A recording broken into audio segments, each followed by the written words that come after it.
after two of the most damaging hurricanes in history affected the Gulf of Mexico just a few days apart. The impact of climate change-induced catastrophes is finally getting some attention. However, in truth, a few hurricanes, even ones that cause hundreds of billions of dollars worth of damage, are far from the worst things climate change could cause. Let's face it, climate change could be beyond catastrophic. In the worst-case scenario, climate change could end human civilization once and for all, taking most of Earth's species with us. At present, countries around the world have committed to holding global warming at less than 1.5 degrees Celsius above pre-industrial levels, not yet a geophysical impossibility according to a study published last week in Nature. This means around twice as much warming as we have already experienced. However, even if all countries honor these commitments, that may not be enough to stave off climate catastrophe. For one thing, while we can aim to limit climate change to such levels, it's rather like playing pin the tail on the donkey. Global climate systems are incredibly complex, and understanding the long-term impact of emissions is near impossible. For instance, the last time the Earth's atmosphere contained as much carbon dioxide as it does now, global surface temperatures were 6 degrees warmer and sea levels were 30 meters higher.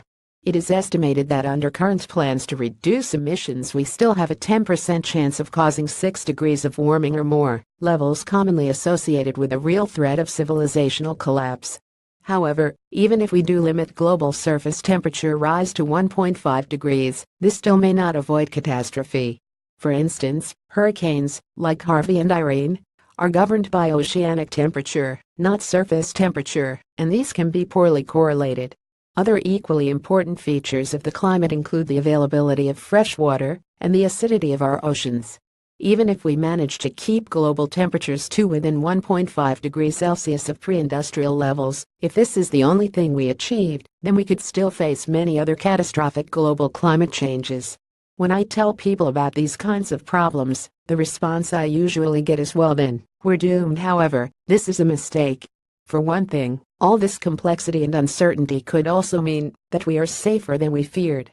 The climate may respond less to greenhouse gas emissions than our models predict, and global temperature rises may be less dangerous than we thought. For another, even if things do turn out for the worst, it is not like we are powerless to do anything about it. I work at the Center for the Study of Existential Risk, a University of Cambridge research group working to prevent human extinction. We believe that humanity is a lot more resilient, creative and productive than many people give us credit, and that, so long as we do not go extinct, we have a promising future ahead of us. The challenge we face right now is making sure we survive to see it for us. Avoiding global catastrophes is not just a good subject for science fiction, it is the key global challenge of our age. The effects of climate change are not linear. For 1 or 2 degrees of warming, they amount to only a few percentage points drop in global GDP, a few 100,000 extra deaths each year, and a few 100 million climate refugees.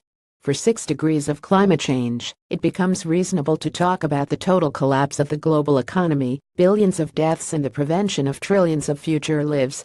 Seen this way, averting climate catastrophe should be our #1 goal in mitigating and adapting to climate change. That certainly involves adopting the toughest policies towards reducing global greenhouse gas emissions, because even a 10% chance of a climate catastrophe is way too high. And it means studying the potential for these catastrophes much more, so that we understand how likely they are and how to prevent them.